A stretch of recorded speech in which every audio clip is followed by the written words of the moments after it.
बिस्मिल्लाहिर्रहमानिर्रहीम। पिंडी ਦੀ बड़ी एक मिठी जी ज़बान है अछना तो गछना।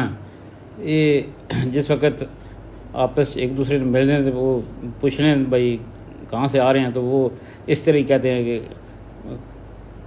किधर गछ रहे हैं, किधर गछना पे है।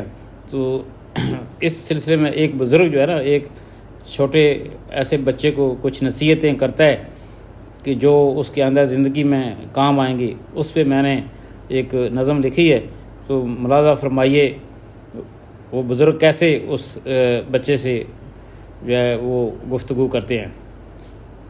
वो जागता किधरों पिया अछना है तो किधर पिया गछना है, रोज़ तू कि मैं तकना अछना है तो गछना है।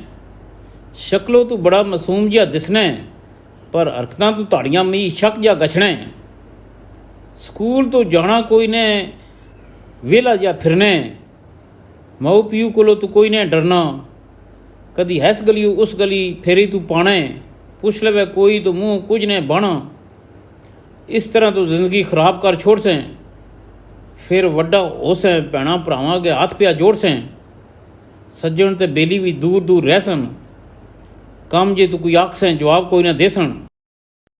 दूरों तकी तकी राह विला के लग सन, वेला लगा उन्हें सारे आखसन।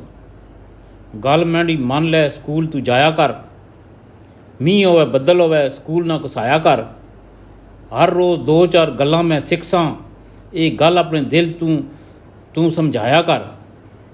पढ़ लिख के वड्डा जिहा बंदा मैं बनसां, माऊ प्यू दा नां रोशन मैं करसां।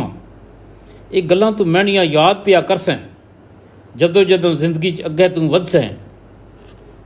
एक दिन वड्डा साहब तू बनसें, दिल माड़ा आखना जे तू चोखा जिहा पढ़सें। ग्रां विच अछसें सलाम तक हो सन, वेख वेख लोकी खुश पे हो सन। साहब वड्डा अज ग्रां अपने आया है, शहरों एक सोहनी जी मेम भी ले आया है। माड़े लिए एक तू दुआ कर छोड़ी, अल्लाह उन्हें बख्शे जिन्ना सीधे राह में की लाया है।